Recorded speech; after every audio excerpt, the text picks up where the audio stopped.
Professor Pat Ngom from the University of Dakar. So, Professor Ngom will talk about méthode de groupe Lasso pour la sélection des variables dans le modèle de Cox pour les données en cluster. So, the slides are in French. Thank you very much. And I want to say hello for everyone. And I want to address some words to the organizers, in particular to the Professor Valeria and the Professor Sophie, and also other collaborators. I want to thank you for inviting us to participate in this scientific activity through the cooperation between Senegal and Italy in the universities specially. Now, I specify that I will make this presentation in French. I did not have enough time to write the presentation in French, and it will be more easy to do this in French. Maintenant, donc, je vais vous entretenir du thème suivant où on s'intéresse ici à une méthode obtenue à partir du groupe Lasso et qui est très adaptée pour sélectionner des variables, notamment dans un cadre bien précis. On a choisi ici le modèle de Cox, mais avec le cas où les données sont réparties en clusters, en plusieurs classes. Donc ici, ce qui va nous intéresser, c'est essayer d'analyser les données qui sont ici réparties en plusieurs clusters.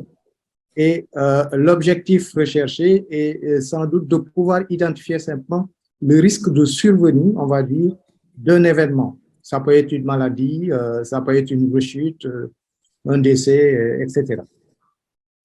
Alors, peut-être qu'un autre aspect qu'on va sans doute aborder va concerner l'hétérogénéité des données, les données qui seront étudiées.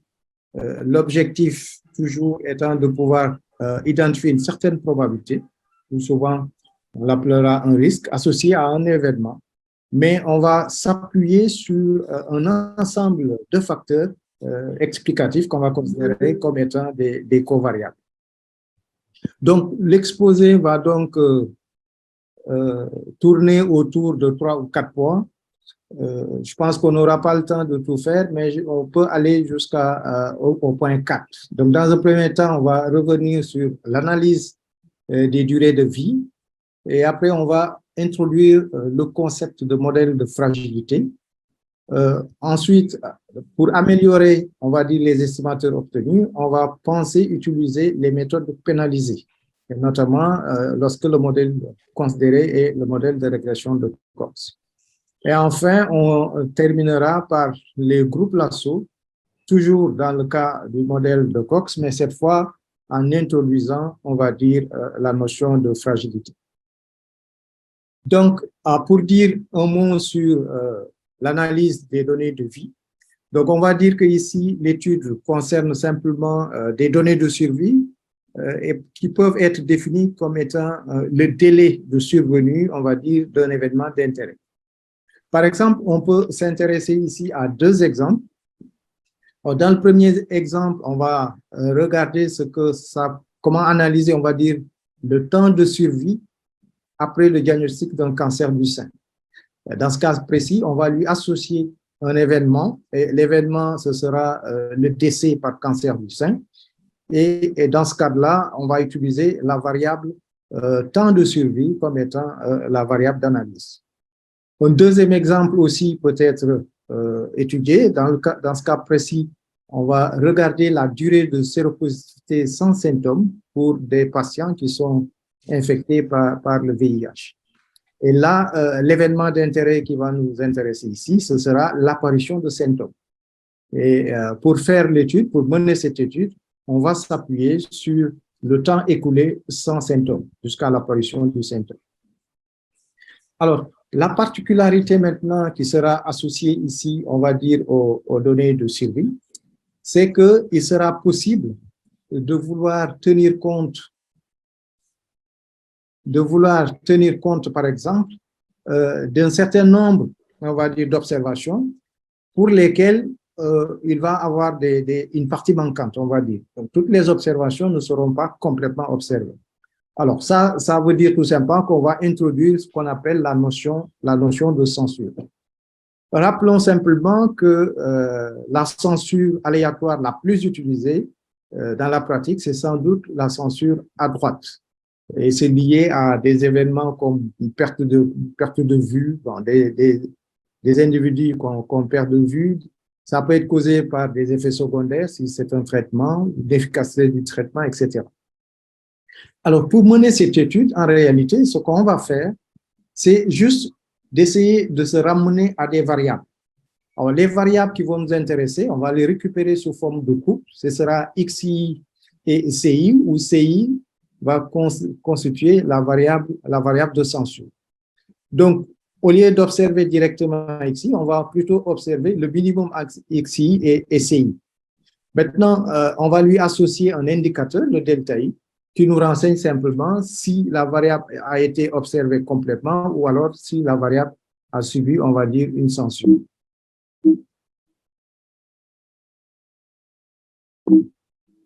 Alors, il ne va pas passer.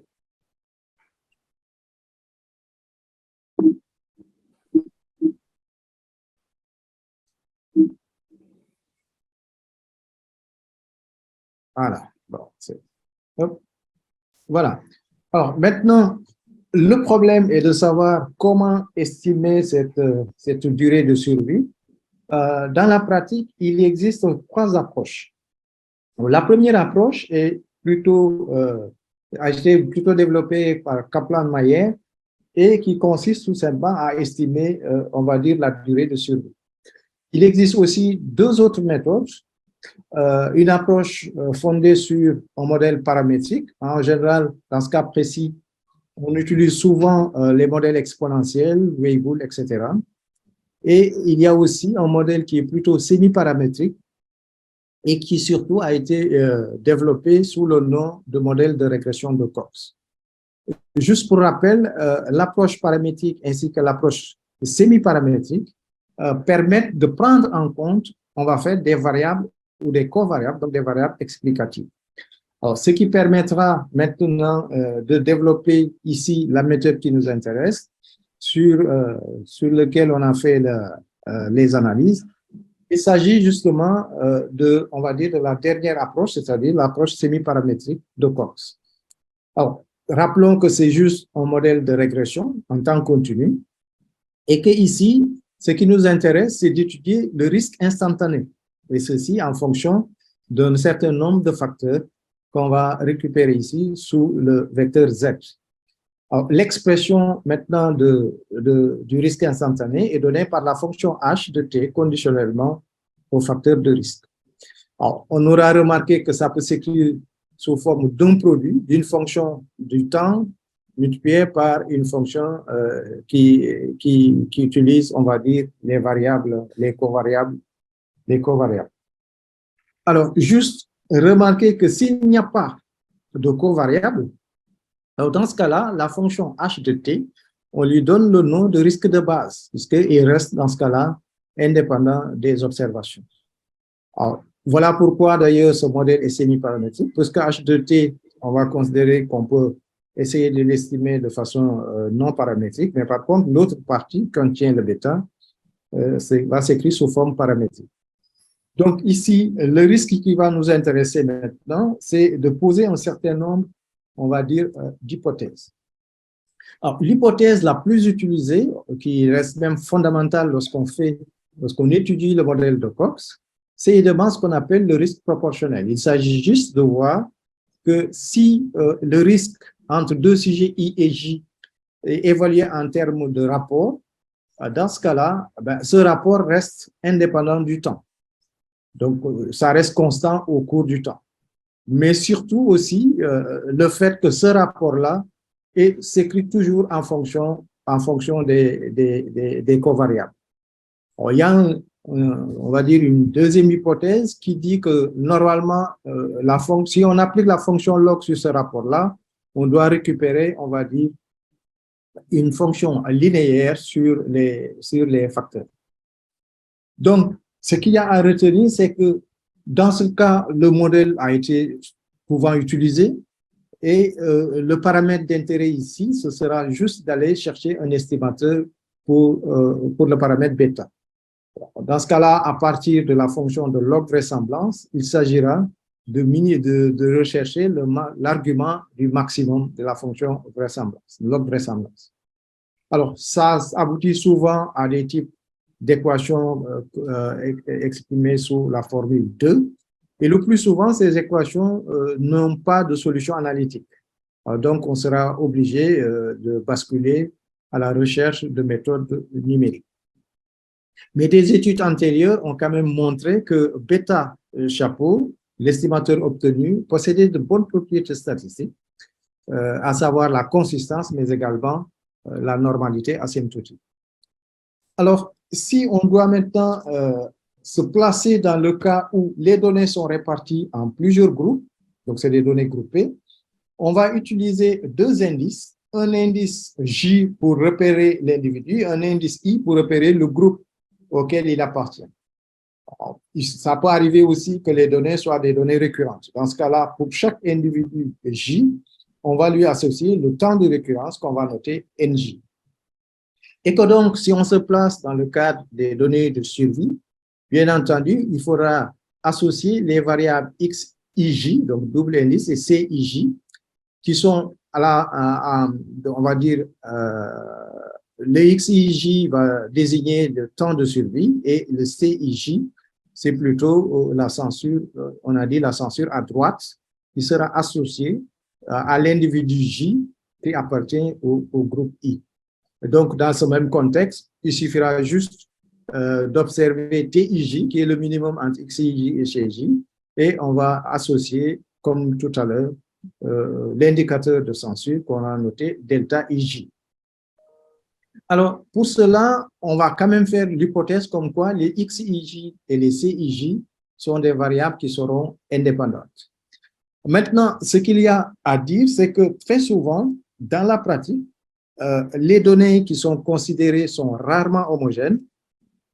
Et donc, pour tenir compte de l'hétérogénéité des données, notamment de l'hétérogénéité qui est souvent non observée d'ailleurs pour les individus, alors, et ça c'est très fréquent dans les études de survie, on va être obligé d'introduire ce qu'on appelle le concept de fragilité. Alors, ce qui veut dire tout simplement que si il y a des différences, on va dire, entre les individus, à partir des individus qui sont récupérés, qui sont recensés dans les groupes, ah ben, cette différence-là, qu'on va appeler l'hétérogénéité, peut provenir de diverses raisons. Ça peut être lié à des caractéristiques purement individuelles, mais dans tous les cas non mesurées, telles que la génétique, telles que le comportement de santé, environnement, etc. Dans ce cas-là, on va introduire la notion de fragilité. Pour rappel, dire qu'un individu est fragile, ça signifie simplement que cet individu a un risque un peu plus élevé dans l'étude. Alors, introduire maintenant la fragilité, on va le faire à travers une variable latente. Et cette variable latente, on va le noter ici, UI. Et que donc, on va réécrire le risque instantané, HIJ, par rapport à T et conditionnellement à la variable latente, la variable de fragilité. Dans ce cas-là, on peut, c'est symbolisé ici par la formule 3, et qu'on peut en déduire facilement, on va dire, l'expression de la vraisemblance. Alors, cette vraisemblance s'écrit facilement, où les H, c'est la formule 4, où HIJ désigne le risque instantané de l'individu J appartenant au groupe I. Delta IJ, ben, c'est l'indicateur de censure, et SIJ, c'est la fonction de survie. Alors, il faut multiplier tout ça par la densité FUI, ben, qui correspond justement à la densité de la variable de fragilité. Alors, dans la pratique, très souvent d'ailleurs, ce modèle-là, on l'appelle modèle de fragilité gamma. Pourquoi? Parce que très souvent, la loi qui est utilisée pour modéliser la variable de fragilité, c'est en général la distribution gamma, la loi gamma. Alors, si on introduit ça dans le modèle, on peut réécrire la fonction de vraisemblance et puis, à partir de là, récupérer, on va dire, la fonction log vraisemblance pour le paramètre bêta. Ça donne la dernière équation qu'on voit ici. Alors, mettre en œuvre cette méthode, on va faire en deux étapes. Dans un premier temps, on va essayer de voir est-ce qu'il est possible de vérifier ça sur des données réelles et ensuite, on verra est-ce qu'il est possible d'avoir des mêmes types de résultats lorsqu'on fait des méthodes de simulation. Alors ici, on a plutôt choisi des données qui sont issues d'un essai randomisé contre placebo et on a dû administrer à ces patients un traitement par gamma-interféron dans une maladie qu'on peut définir comme étant la granulomatose septique chronique. On appelle chronique granulomatose disease.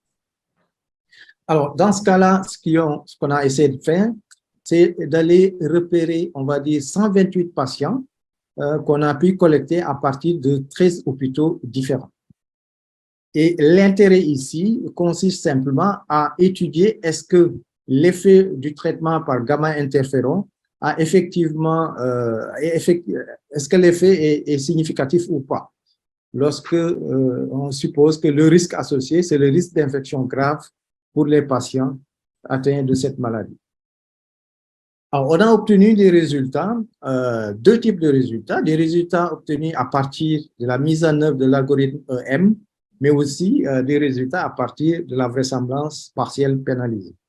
Alors, au regard de ces résultats, on peut dire qu'effectivement, le traitement par gamma-interféron est tout à fait efficace à cause du fait que le coefficient associé au traitement nous renvoie, on va dire, des p-values qui sont nettement inférieures à 5%. Il faut dire ici qu'on n'a pas sorti tous les résultats concernant la variable de fragilité, mais la plus importante, on a pu l'identifier, c'est justement d'étudier la variance de la fragilité associée à cette expérience. On s'est rendu compte que c'est égal à 0,8 et effectivement, on va dire que la p-value associée à la significativité de la variance est nettement inférieure aussi à 5%. Alors ça traduit le fait que effectivement ici, les données ne sont pas homogènes. Donc, il y a l'hétérogénéité des données peut être observée à travers la variance de la fragilité. Donc, on voit que la méthode marche. Mais l'idée, en fait, c'est de pouvoir dire, est-ce qu'il sera possible d'améliorer nettement ces estimateurs? Alors, pour ce faire, on est obligé d'aller essayer de voir dans quelle mesure il sera possible d'étudier l'erreur totale et d'essayer de la minimiser. Alors ça fait appel à des notions très connues qui sont liées au fléau de la dimension et qui se traduisent par le fait que l'erreur totale sera réécrite en fonction du biais et de la variance. Alors, le problème maintenant, c'est que si la complexité du modèle augmente, du coup, la variance augmente aussi et inversement, si la complexité diminue, c'est plutôt le biais qui commence à augmenter. Donc, l'idéal ici, c'est d'essayer de trouver un bon compromis entre le biais et la variance pour pouvoir espérer améliorer ces estimateurs. Alors, donc, ce problème-là est très récurrent, notamment lorsqu'on observe les données dans lesquelles, on va dire, le nombre de variables est nettement supérieur au nombre d'individus étudiés. Il est bien connu que dans ce cas-là, l'utilisation d'une méthode du maximum de vraisemblance n'est pas tout à fait efficace. Alors, comme solution, on va proposer d'utiliser ce qu'on appelle l'hypothèse de sparsité. Ce qui veut dire tout simplement qu'on va d'abord recenser l'ensemble des indices pour lesquels le bêta-J chapeau est différent de 0. Alors, cet ensemble-là, on va essayer de le construire, de le fabriquer, de sorte que son cardinal soit inférieur à un S qui est nettement plus petit que le nombre de P associé, on va dire, à l'ensemble des variables. Alors, du coup, on va obtenir un sous-ensemble qu'on appelle l'ensemble de sélection des variables. Le résultat associé, c'est que effectivement, dans ce cas-là, on va obtenir un modèle qui est beaucoup plus interprétable et donc, dans la foulée, ce sera un modèle qui va avoir un pouvoir prédictif beaucoup plus élevé. Alors, est-il possible de faire tout cela? Ben, la réponse est oui. Il suffit juste, dans ce cas-là, d'essayer de proposer un estimateur qui va passer par une fonction pénalisée de la vraisemblance. Alors, il existe beaucoup de méthodes qui ont été développées dans ce sens-là. Il existe la méthode de Rich, par exemple, la méthode de Scal, de MPC, ElasticNet, etc. Il y a beaucoup de méthodes qui ont été utilisées. En l'occurrence, d'ailleurs, si on pense à la méthode de Rich, on peut voir qu'il donne des résultats, mais ce n'était pas satisfaisant. Dans le sens où le modèle de Rich, quand vous l'utilisez, ça peut donner des estimateurs dont la variance peut être inférieure à la variance du maximum de vraisemblance. Mais ce qui embête un peu, c'est que c'est toujours lié à des estimateurs qui sont biaisés. Donc, nous, on s'est focalisé sur un autre modèle de régression qui est beaucoup plus efficace que le modèle de Rich et ses concurrents, et qui a été proposé par Tibshirani en 1997. Il s'agit juste d'introduire dans la fonction de vraisemblance un facteur de pénalité lambda et associé à une norme qu'on va choisir ici. Il a choisi la norme L1 sur les paramètres bêta. Alors, effectivement, si lambda est égal à 0, dans ce cas-là, ça veut dire qu'il n'y a pas de pénalité et que donc toutes les variables sont incluses dans le modèle. Or, par contre, si vous faites tendre n vers l'infini, la méthode a tendance à ne pas sélectionner de variables du tout. Donc, l'idéal, c'est de pouvoir trouver un lambda qui sera situé entre ces deux valeurs. Alors, beaucoup d'algorithmes ont été utilisés dans la pratique, l'algorithme de Lars, par exemple, qui a été proposé par Efron. Mais pour la méthode Lasso, malgré la complexité algorithmique, en réalité, c'est très facile à implémenter, et ceci avec un temps qui est raisonnable, tout simplement. Alors ça nous permet d'obtenir des modèles interprétables puisque on pourra choisir un lambda optimal et du coup en tirer un estimateur pour le paramètre bêta. Donc le bêta obtenu par Lasso va reposer quand même sur un certain nombre d'hypothèses implicites, on va dire, parce que ça suppose qu'il y a une très faible dépendance entre les variables explicatives. Parce que s'il y a une forte dépendance, une corrélation, par exemple, entre les variables explicatives, cette méthode-là risque de ne pas donner de très bons résultats. Alors, on a donc essayé de voir est-ce qu'il est possible de faire une étude illustrative sur des données réelles. Donc, les données qu'on a considérées ici concernent 115 patients. Donc ça, c'est le nombre d'individus étudiés. Par contre, à ces patients-là, on a associé 549 gènes qui sont exposés à travers le cancer du sein. Alors ici, évidemment, la remarque elle est très nette, c'est que le nombre de variables associées de dimension P est nettement supérieur à la taille de l'échantillon. Alors, pour rappel, ces données ont été collectées aux Pays-Bas entre 1984 et 1995, et que maintenant, si on observe les solutions obtenues sur des grilles, on va dire de 100 valeurs, pour la fonction lambda, il sera possible d'obtenir une fonction sur lambda et d'essayer de retenir, d'estimer la valeur optimale pour lambda, qui nous permettrait de récupérer un estimateur bêta. Alors, en le faisant, on s'est amusé à regarder le chemin de régularisation qui est associé à cette méthode-là. Et on voit que si lambda tend vers 0, effectivement ce qu'on avait dit tout à l'heure, c'est-à-dire là à gauche, si lambda tend vers 0, en fait, toutes les variables ici seront sélectionnées. Et si on fait tendre lambda vers plus l'infini, le nombre de variables sélectionnées va avoir tendance à diminuer. Du coup, on a aussi essayé de regarder ce que ça donne en termes de déviation partielle, et on s'est rendu compte que si on utilise la validation croisée, on peut obtenir un lambda optimal qui tourne autour de 0,11 avec l'erreur obtenue MSE, obtenue par validation croisée, qui tourne autour de 10,15. Alors, on obtient à peu près les mêmes types de résultats, ici en faisant varier tout simplement les méthodes. Par exemple, ici, en regardant les méthodes ElasticNet, on obtient à peu près exactement les mêmes types de résultats. Maintenant, l'idée, donc, c'est de dire que, bon, effectivement, cette méthode-là, on peut dire que ça marche si on utilise le lasso. Mais en fait, on va tout de suite rencontrer un problème d'identification. Notamment lorsque les indicatrices des modalités à l'intérieur des groupes, par exemple, ne sont pas totalement identifiées. En fait, c'est lié au fait que quand vous utilisez la méthode de lasso, il va sélectionner tout un groupe ou alors il ne sélectionne pas de groupe du tout. Donc, il accepte ou rejette, mais en termes de groupe. Or, ça pose un problème parce qu'on aurait pu, dans un groupe, sélectionner certaines variables et laisser tomber d'autres variables. C'est ça, ce serait vraiment l'idéal. Alors, pour ce faire, on sera obligé d'introduire ce qu'on appelle des effets aléatoires avec des dépendances qui permettront d'essayer de ne pas considérer que tous les individus dans un groupe sont homogènes et donc d'introduire une variable latente qui va permettre de prendre en compte l'hétérogénéité non observée.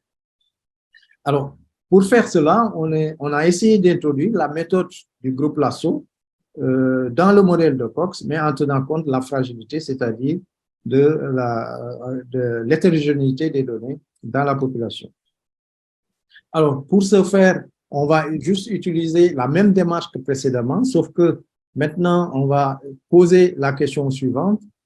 Pour chaque individu J appartenant au groupe I, le temps de survie, qu'on a noté TIJ, delta IJ pour le paramètre de censure, l'indicatrice de censure, et ZIJ constituant l'ensemble des facteurs utilisés comme variable, comme covariable pour ce modèle-là.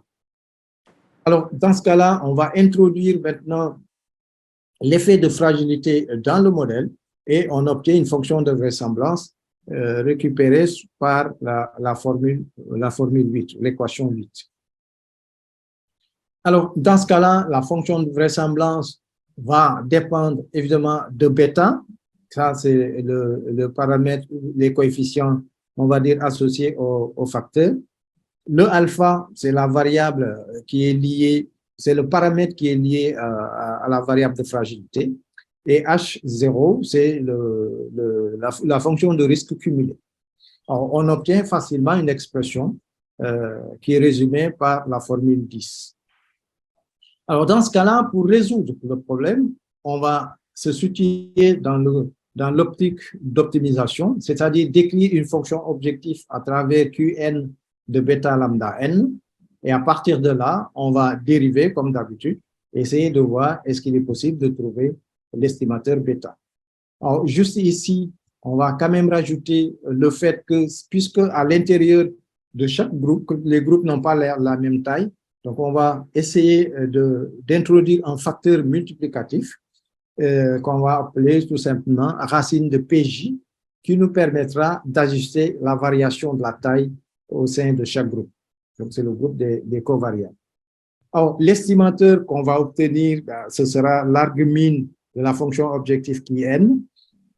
Alors, il va sans dire que dans ce cas-là, soit BJ est nul ou alors BJ n'est pas nul. Pour toutes les composantes où BJ n'est pas nul, c'est ça qui va nous intéresser en fin de compte. Alors, comment mettre ceci en œuvre? Bon, on s'est d'abord focalisé sur l'algorithme Block Coordinate Gradient, qui est très connu, et on a essayé de le modifier pour tenir compte de l'introduction de la variable de fragilité. Donc, à partir de là, on va partir juste des bêta J, des alpha J et des rho J, lorsque K varie de 1 à n. Et à partir de là, on va proposer de mettre à jour ces deux coefficients, c'est-à-dire alpha J et bêta J en même temps. Et à chaque fois, on va répéter l'itération jusqu'à obtenir la convergence. Alors, ça a donné de bons résultats. Et on a d'abord essayé de voir est-ce qu'il est possible de quantifier ça, d'avoir une illustration de l'efficacité de cette méthode. Donc, on s'est focalisé sur des données simulées en choisissant, par exemple, une taille d'échantillon M, ici qui est fixée à 100, et un nombre de covariables plus élevé, 2 fois plus élevé, où P était fixé à 200. Alors, pour la matrice design, on a supposé que les ZIJ suivaient une loi normale centrée réduite. Et puis, on a aussi tenu compte du fait que comme les données ne sont pas homogènes, il y a une hétérogénéité qu'on a essayé d'introduire avec la matrice gamma-ij. Alors, pour ce qui concerne la variable x, alors on a proposé de considérer un risque de Weibull, et pour la variable de censure, on a choisi une loi exponentielle. Alors, quand on a fait tourner l'algorithme, on s'est rendu compte qu'effectivement, l'utilisation du groupe lasso va nous, en fait, dans ce cas précis, va donner un meilleur résultat. Pourquoi? Parce qu'il va sélectionner beaucoup plus de variables. Le nombre de variables sélectionnées, le coefficient sélectionné est de 80 ici, qui va répartir en 8 groupes. Vient ensuite la méthode SCAD avec 20 paramètres sélectionnés et répartis en 2 groupes. Et la méthode qui fait le moins bon résultat, c'est la méthode MCP, qui donne 10, qui sélectionne seulement 10 coefficients et qui le résume en un seul groupe. Alors, on peut voir qu'en réalité, effectivement, par rapport au paramètre lambda, la plus petite valeur a été obtenue pour le groupe lasso en rouge et suivi du groupe SCAD et puis pour finir avec le groupe MCP, ce qui donne le graphique ici, suivant les valeurs de lambda. Alors, ce résultat-là, on peut le voir aussi si on trace le chemin de régularisation. Alors, pour le groupe lasso, on voit qu'il a sélectionné beaucoup plus de variables et avec une valeur un peu plus petite, située autour de 0,3 par exemple, 0,03. Et ensuite, par comparaison, le groupe SCAD donne un chemin de régularisation qui est déjà plus élevé, mais le nombre de variables sélectionnées est nettement inférieur. Et c'est encore pire lorsqu'on regarde la méthode MCP.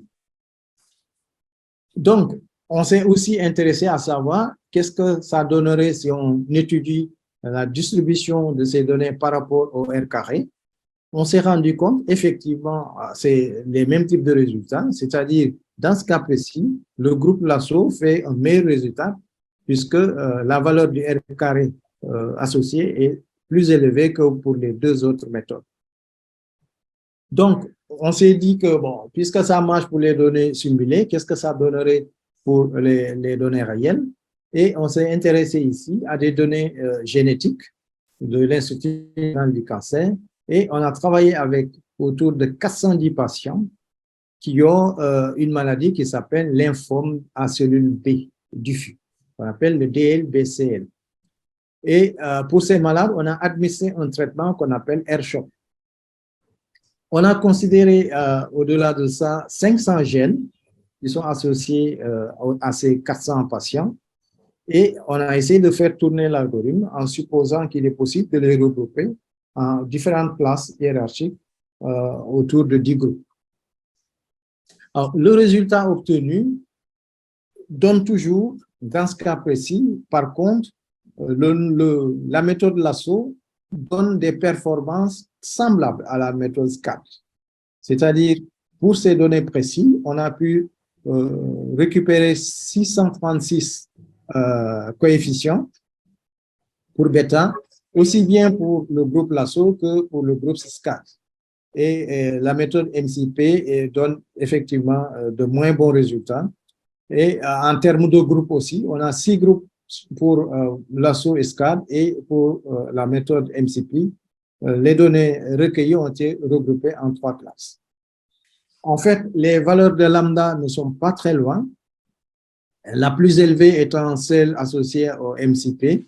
Mais par contre, pour lasso et SCAD, on a des chemins de régularisation qui donnent à peu près les mêmes valeurs. Lasso étant légèrement inférieur à celui obtenu avec le groupe SCAD. Donc, ces mêmes types de résultats, on peut les visualiser en regardant le chemin de régularisation qui donne à peu près les mêmes résultats pour le groupe lasso et le groupe SCAD, mais par contre, pour le groupe MCP, le résultat obtenu est nettement plus faible. Donc, on peut essayer de regarder aussi ce que ça donnerait en termes de distribution du R carré, et on se rend compte que le groupe lasso et le groupe SCAD se ressemblent parfaitement, mais qui sont un tout petit peu meilleurs que la méthode obtenue par le groupe MCP. Alors maintenant, puisque on sait que cette méthode-là marche, mais ce qu'il faut dire aussi, c'est que pour le groupe Lasso, un paramètre approprié est celui pour lequel tous les coefficients du groupe seront mis à zéro simultanément.